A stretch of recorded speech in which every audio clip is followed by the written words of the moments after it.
the Everything But Politics podcast. Welcome back to the Everything But Politics podcast. Joining us today, Miller Kopp.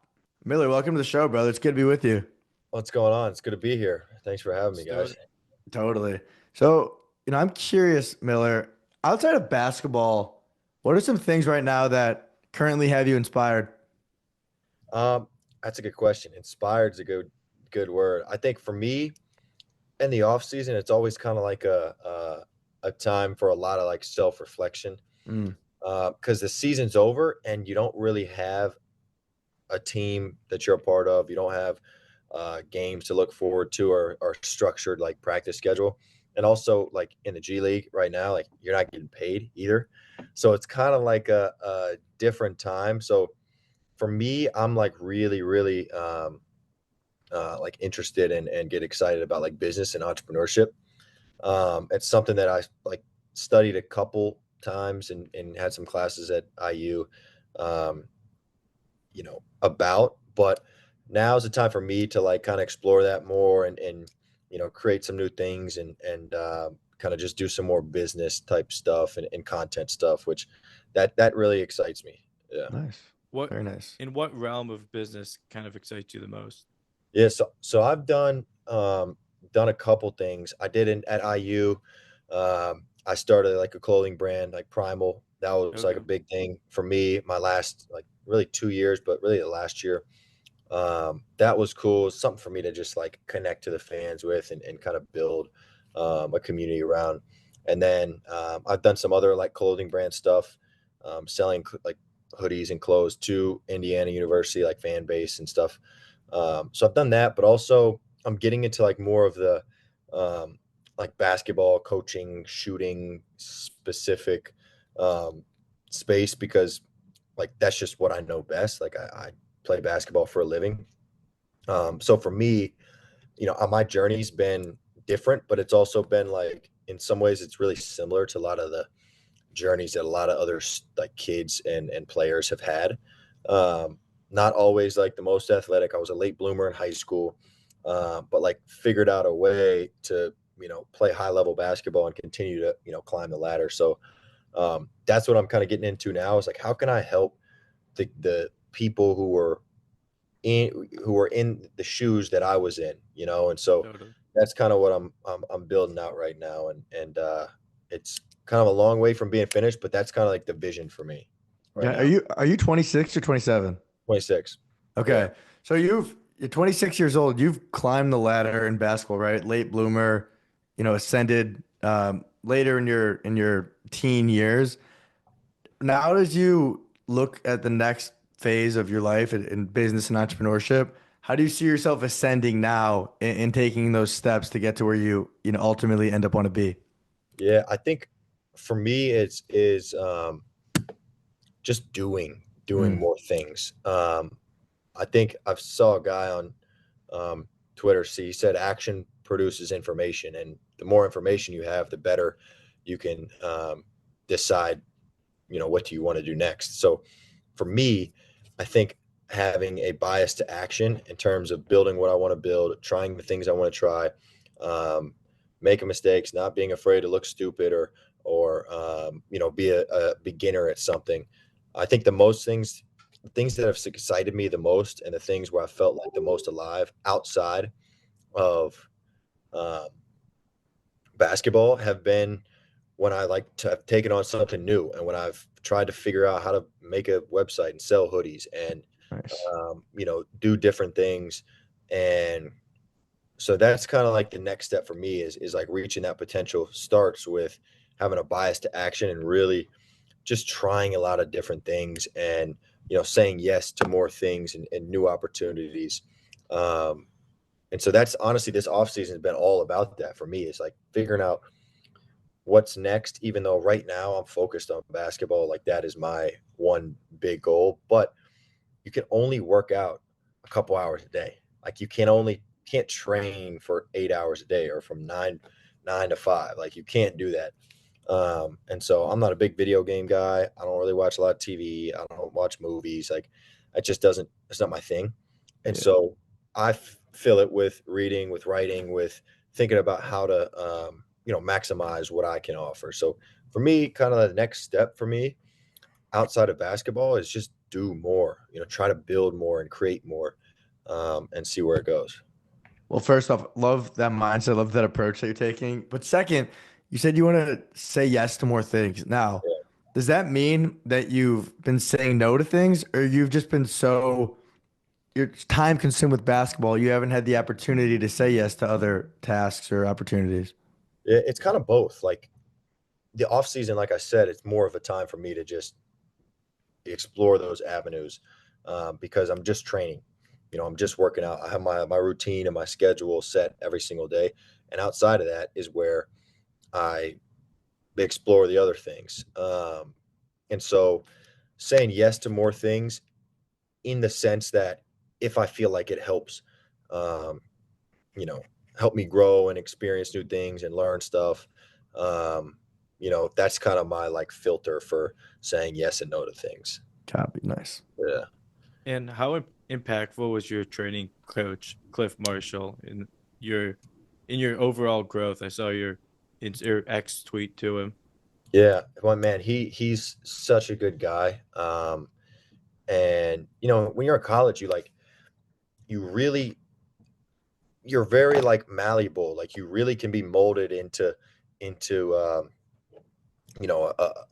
a good man, a guy who messes up, or you really have the opportunity to grow and build up into somebody, um, worth kind of following. And I think, Coach Cliff for me was a guy who I could look to and be surrounded by, his leadership and his, um, just like, you know, positive energy and his faith. And, he's a guy where, um, you know, he came to me when I was playing at Northwestern, my last game at Northwestern, because I transferred, from there to Yeah. Indiana. Man, it was a tough game. Like, I wasn't very liked in the Big Ten. I don't know exactly why. Maybe because I like my TikToks or like my social media presence, but especially Northwestern, like I get it. I got like some hate there, but the whole entire game from 90 minutes before the game started to literally the end of the game, the fans chanted "F you Miller," nine, like for probably ended up being like 3 hours, 3.5 hours. And I'm not gonna lie, it like got to me. And so we end up losing the game, which sucked even more. And after the game, I was like, screw this. Like I was dead silent. Like I just felt terrible. Because I was like, man, like I went to this school for 3 years, gave it my all, came back, and this is what happens. And then, everybody was like, hey man, you'll be good, you'll be good. Like, hey, like everything's all right. But like that just didn't do it for me. Like I needed a little bit more than that. And Coach Cliff the next day, texted me and said, hey, like we had an off day. And he said, hey, go get some coffee. I said, yeah, sure, let's go. And so me and him got coffee and we sat down and we talked about, what happened. And, we opened the Bible and we talked about our faith, and that's a big part of my life. And I've been able to grow in that aspect because of him. But that moment specifically helped to kind of free me up, because it was more than just a pat on the back and a slap on the butt, say, hey, you'll be good.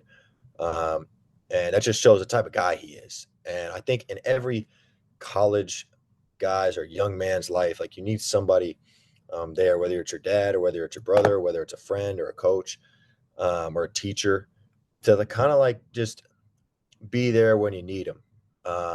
And that was what he was for me. And man, he's forever a mentor and forever a friend for life, which is dope. So Very from the cool. time those chants took place to the end of this conversation, how did your mindset shift? Man, I was silent. Like I'm a talker. Like I'm gonna, like, especially even on this podcast, you asked me a question, man, I'm gonna try to answer to the best of my ability. Like I Yes. can talk. In basketball especially, like I take pride in being a great communicator and always talking and always being loud and always helping guys out, telling them where to be and what to do. But that day at practice, or whatever, the next day, I was dead silent. Like I didn't say a word. Like I came in right before practice started, which I'm always early, and then I left right after. I'm like, screw this, man. Just in And Chicago or Bloomington? it's in Bloomington, yeah. So this is after that game. Mhm. Okay.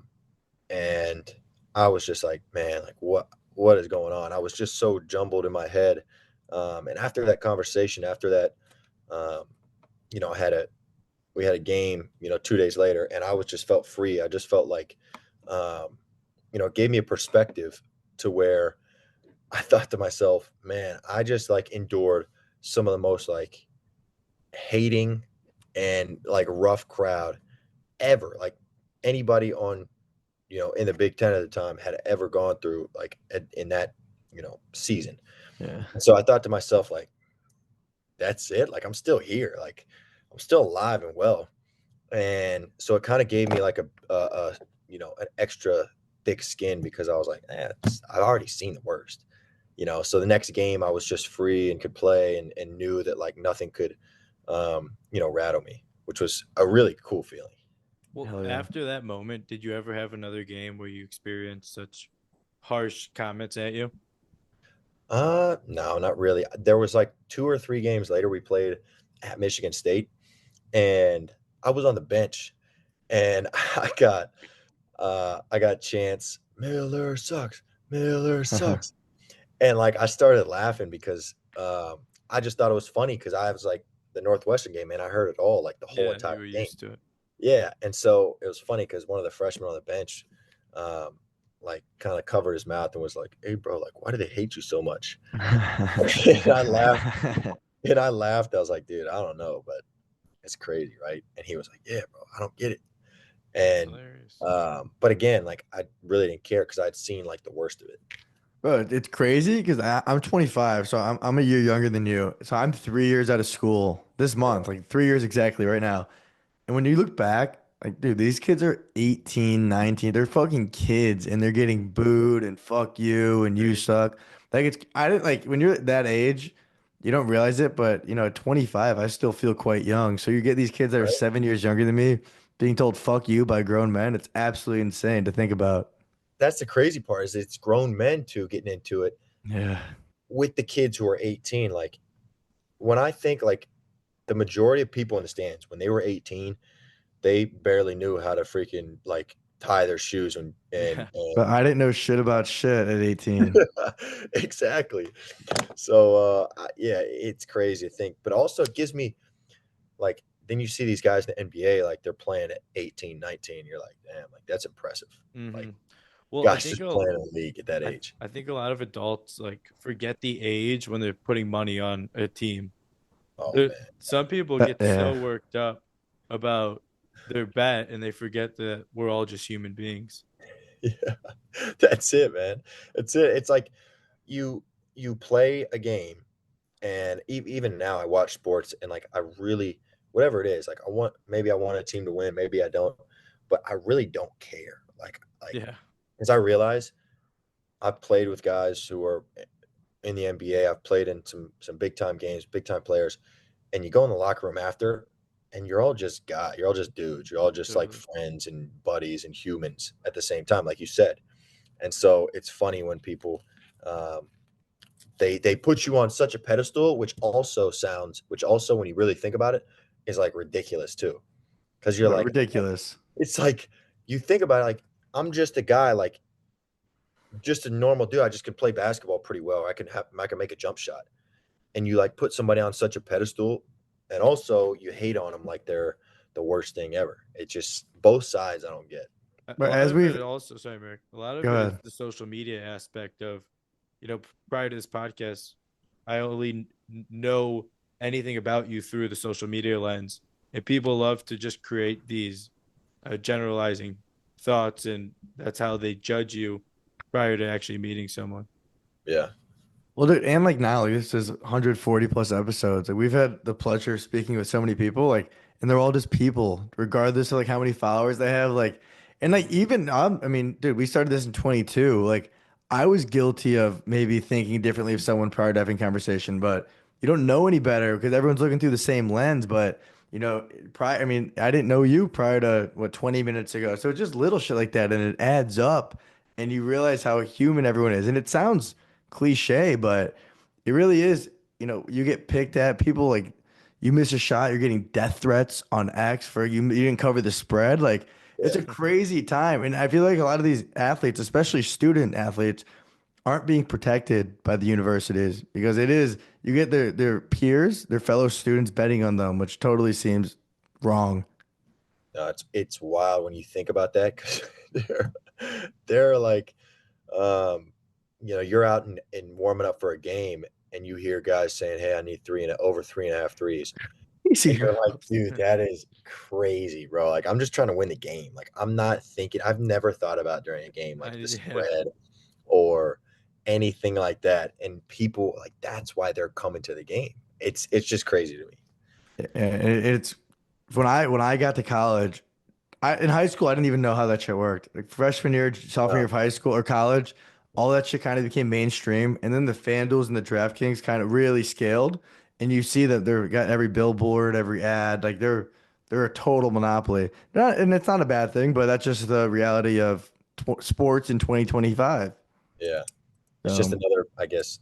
I mean, obviously, it's a huge moneymaker, so I don't blame Yeah. them. But for sure. And so Billy, I want to take a step back to growth, right? You mentioned you played college basketball for a couple of years. How did you grow from that 18-year-old who didn't know shit about shit to the guy who played senior night and his last NCAA tournament game? You know, what was that evolution?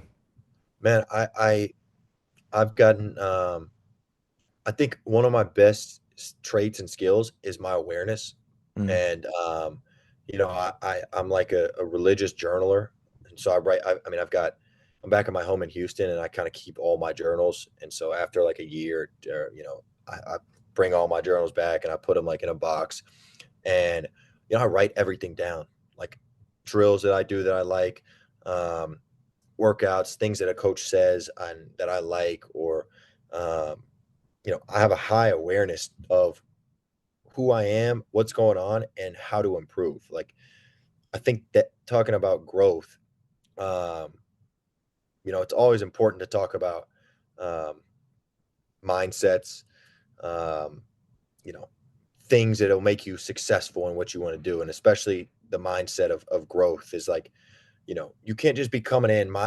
I think of it like you can't just be coming in, putting in time.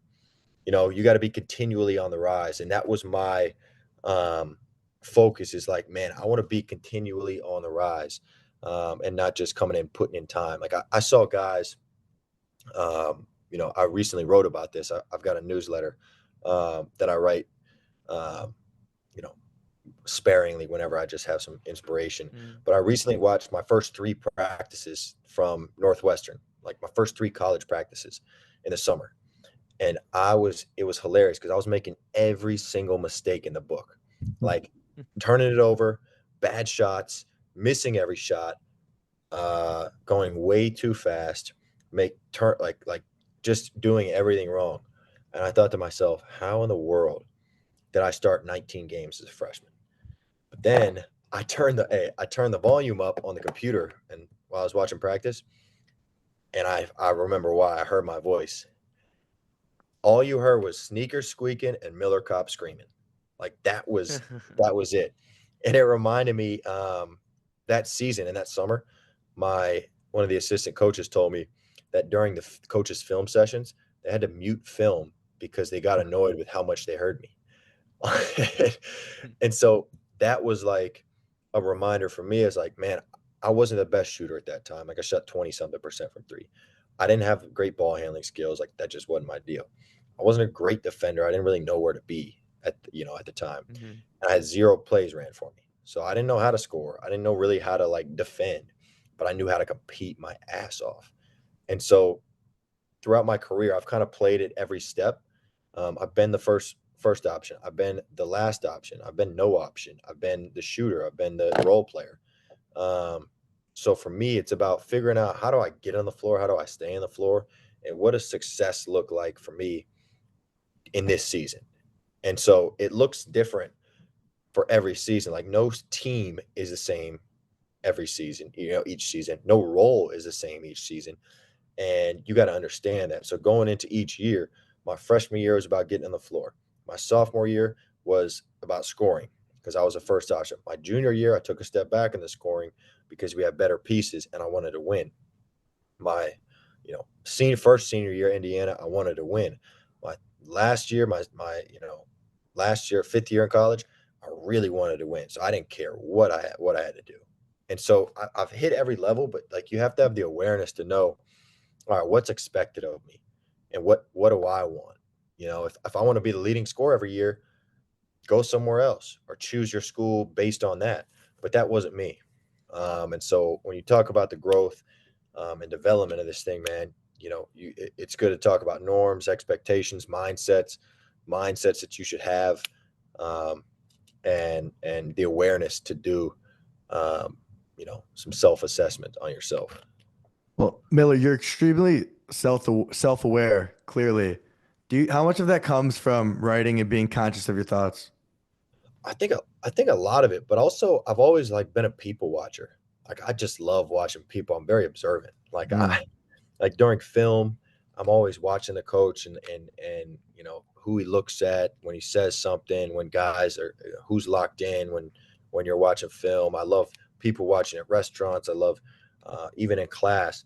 I would kind of lose attention above like what the teacher was talking about, but I was always focused on like the people in the class and who looked smart, who looked like they may be able to help me on the test or something. Like Yeah. I'm always thinking about that stuff. So I think that was a big part of it too. When you made the decision, like I'm gonna be a Hoosier, what led to that? Man, I was down to like two or three schools, and I wanted to get out of the Big Ten. Like I didn't want to be in it. I hated. I thought I hated the style of play. I was like, do this. Like if they play too slow, I need more freedom on offense. And then, Woody called and Indiana called, and I was like, man, Indiana is pretty nice. And then I was like, I was reminded of my first game at Indiana. I was like, man, that was pretty fun. Like those fans, like I love basketball. They love basketball. It might work. And it fit. It checked all the boxes. And I made a big like graph basically or chart and kind of like did kind of some type of analysis or whatever based on each school. And Indiana won the Sweepstakes. The sweepstakes, yeah. And I was like, all right, let's do Indiana, man.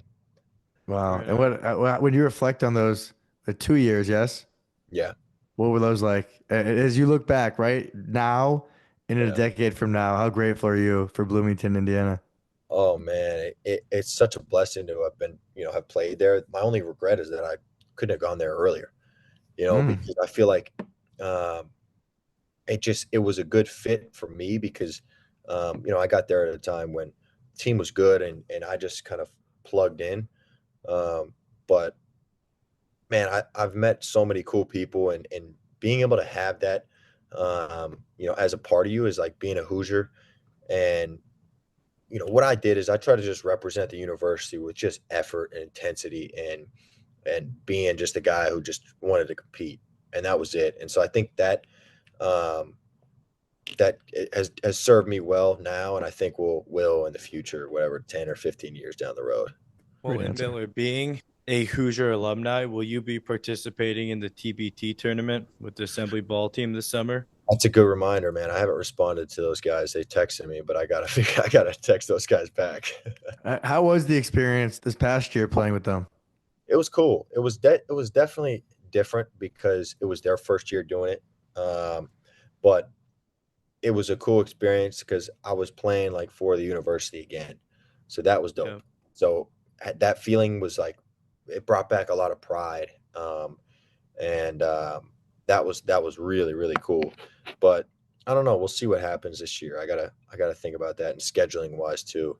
It was a lot because I came straight from summer league, took the red eye, and played the next day. So if it's a better schedule, I believe it's 2 months to the day. Like it's like starts July 19th. Oh yeah, then I'll probably be they're late, but yeah. So we'll see. I love like the grind of a professional athlete. I'm no professional athlete, but if there's a ball, I can play. But with that said, strength and conditioning, how does it differ from college ball to professional ball? it's I think of it as in phases. I think you know, in college, depending on who you are, but for me, I wasn't a guy that really ever had to put on any weight or really lose any weight. I just had to get stronger and more stable and better balance and mobility. But I'd say college is more about trying to reach your potential quicker. Like the young kid coming in who's 18, like, he's playing against guys who are 23. He's got to get to his max quicker. And so you kind of take training a little different. Whereas in the pros, it's more about how do we make you feel as best as you can for the games. Like I remember my first year in Oklahoma City. They were like, we're optimizing all our lifts, all our training, all our practice for the game. Like, we want you to play well and feel good for the game. Your job is to come here in shape. Your job is to come here, hopefully strong. You've been lifting. But, like, we're not going to be lifting during the season to try to, like, get you stronger. It's about, like, maintaining strength, maintaining your mobility and all that stuff. Whereas in college, you still try to improve and, like, depending on if you're a high minute guy or a guy you don't really play, your goals are going to be different. But I'd say those are the two main differences. Like, you're in college, you're trying to get to the potential. In the pros, you're just trying to play good. Like, that's it. But what kind of lifts are you hitting? I doubt you're doing bench press, like heavy. I doubt you're doing heavy stuff, right? Yeah. In the pros, no.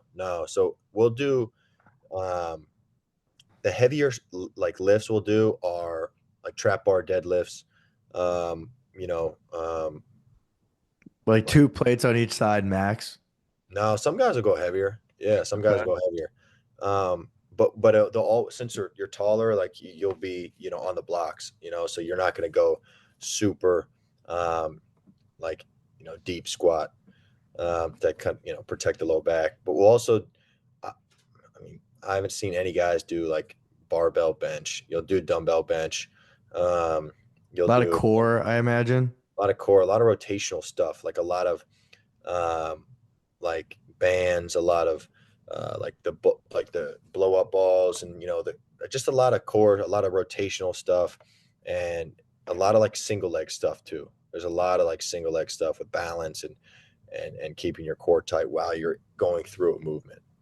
Yeah.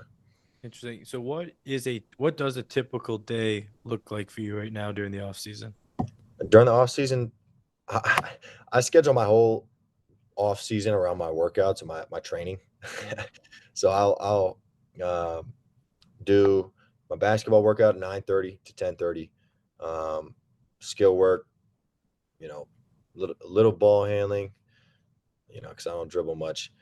A lot of threes, a lot of shots on the move, a lot of like decision making and reads, and then I lift from like 11:15 to like 12:30, and that's I lift Monday, Tuesday, Thursday, Friday, and then Wednesday will be like a core day, core mobility day. Mm-hmm. And then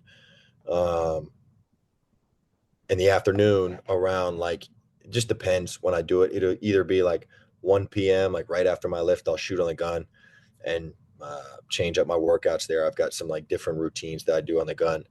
And then that's usually it. And then closer to summer league in July, so in June, later June, I'll get into some like pickup and get some runs in with some guys just to get better conditioning in. Houston, a good place to be during the off season. Is there a lot of basketball motion out there? Yeah, a lot of guys out here. It's super spread out, but especially in June, like there's some, all the, NBA guys are done with their vacation. They're getting back in shape. So there's a lot of really, really good runs. I know a lot of the Rockets guys still, stay here during the summers and stuff. So yeah, big time players here for sure. So when does the summer league start? I think July 1st is like when you report to wherever you're, like the team, wherever you're playing. You'll have like a week long kind of like training camp, and then you'll fly out to, I think, Vegas on like the 10th or something of July, and it'll go from like 10th to the 21st. Is summer league the most? What was that, Evan? I was just confirming you're going to be with Oklahoma this summer. I don't know yet. I don't know. We'll see what happens. Yeah. Is summer league the most cutthroat league you've ever been a part of? You know what it is, man? Summer league is weird because you have no control over it. It's such a time where um like teams who have a lot of draft picks will just play those guys on draft picks, and then there's some guys I know for summer league who just won't play. Like there's 8 games through Vegas. They just will not play one game, or they'll play like the last game when everybody's done playing. Does So that kind of mean that management has their mind made up that he's going to be on the squad? yeah, yeah. So it's kind of like the deals are done early. There are guys who have played kind of well in summer league, guys who don't get a shot, but it's I feel like that stuff is done early. Yeah, Interesting. it's weird in that fact. You can't really take anything you do in summer league or you don't get to do super heavy because it's just not up to you. Like it's just not. I got a funny story about summer league. My first ever I think it was a second game in summer league, and last year the coach told me, he said, hey, like I don't see you playing the first 3 games in summer league, and we were in Utah, and so I said, okay, cool, sounds good, just it happens. And so I'm not taking it personally, it just is how it is. And the second game we were down by like 30, okay, and weren't playing hard, weren't playing well. I'm at the end of the bench, me and Jack Golke from the NCAA tournament. You guys remember him? Yeah, from I Oakland. hit like 10 threes on Kentucky. Yeah, Oakland. Yep. Oh, Me and yeah. So we're boys. And so me and Golke are sitting at the end of the bench, chomping on our gum, talking about the game. You know, game's almost over, 3 minutes. No, we're not getting in. Then I hear, Miller. Dude, my heart stops. And then Golke's like hitting me on the shoulder. He said, dude, he's calling you. I tell you, it feels like I got shocked by electricity. I was like, because I'm not super locked in at the time because it's the end of the game. I'm not thinking I'm going in at all. He told me I'm not going in. I hear my name. I'm like, oh shit, man. Like my shoes are like laced, but like they're not like super tight.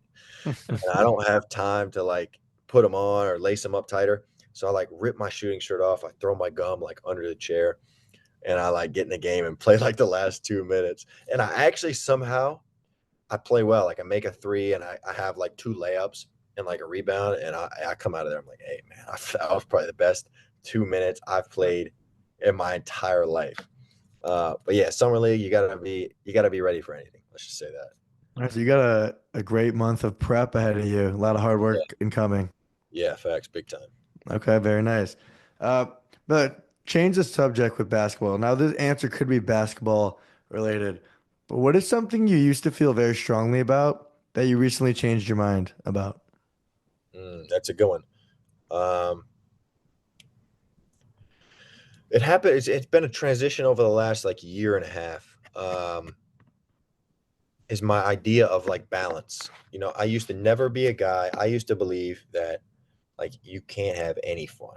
Like if you really have a goal and you want to work towards it, like you can't do anything outside of that goal.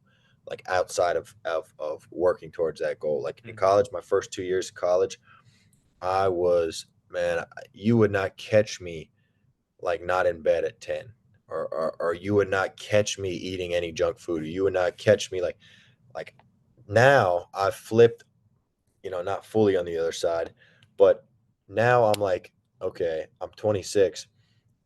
I can live a little bit, like I can have fun. I can hang out with my friends. I can go to cool dinners. I can stay out late. Like, obviously, I'm not going to do stupid stuff before a game or before a big like workout. But I've gotten to understand like you got to have both sides. Like, there's both sides to this thing, man, because there's a difference between, in my mind, a while ago, I used to think that like discipline is great, like David Goggins type discipline. Maybe that's great for David Goggins, but David Goggins doesn't have to shoot a basketball in front of thousands of people.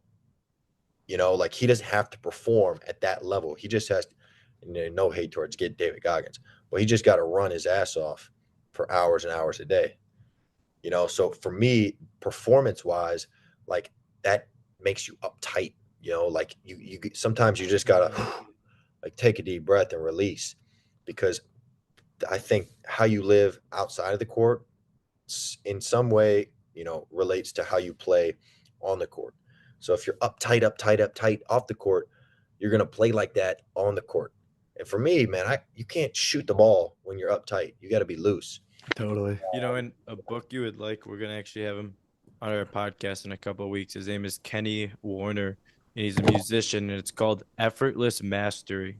And he talks about it in terms of sports and musicians, that whenever you try to do something extremely well, or like you put too much pressure on yourself, like most of the time you don't play well. Like if he wants to play a solo on a keyboard, he plays his best when he's not thinking. Scotty Scheffler just won the PGA Championship. They're all in their best prime form when they focus hard on their skill, and then they forget about it when the time comes, and he calls it effortless mastery. That's awesome. I just wrote that down. I'm gonna get that. It's a great name. Well, I'm happy Evan mentioned books and reading. Outside of the Bible, which book has shifted the way you think more than any other? Oh, dude, 2 books. I got 2 books. So Breathe by Hickson Gracie, and you spell Hickson like you spell Rickson with an R. Breathe by Hickson Gracie, and Green Lights by Matthew McConaughey.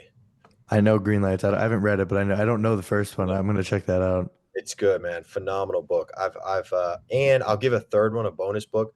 I read this thing in like 6th grade. My dad gifted it to me, and it's something that I've reread like every year or two.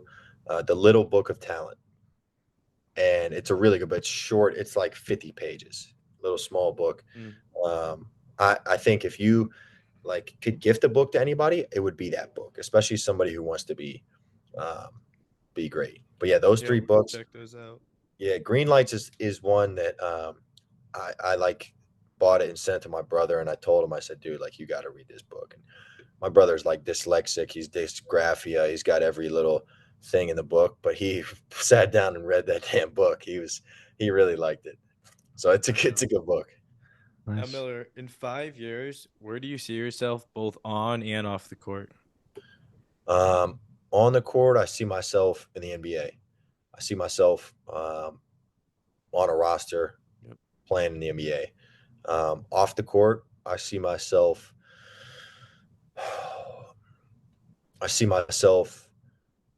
running a company and or having sold a company by then. That's my goal. And not just running a company. I've started and have run 2 successful clothing brands, but I don't think those are companies. I think for me, 5 years, you'll see me running some type of company in a big business. And you're very active on social. You see a world where you enter this podcast space with us? I don't know. I've thought about something like that, man. I've had some pretty viral, pretty funny moments. I've gotten to connect with some cool people, but I don't know. We'll see. Never say never. Yeah, never say never. That's definitely true. All right, very nice. Miller, where can everyone find you, your clothing brand, your TikTok, everything you have going on in your life? I think if you just go on Instagram and TikTok and Twitter and just type in Miller Kopp, MillerKopp, you'll find all the stuff you need to find on all my socials. Yeah. Very nice. Well, Miller, it's been a pleasure getting to know you, bro. Really love the way you think, and the future is bright. And thanks for joining us. I appreciate you guys, man. This is good. Our pleasure. Be good. We'll talk soon, man. Thanks a lot. Peace.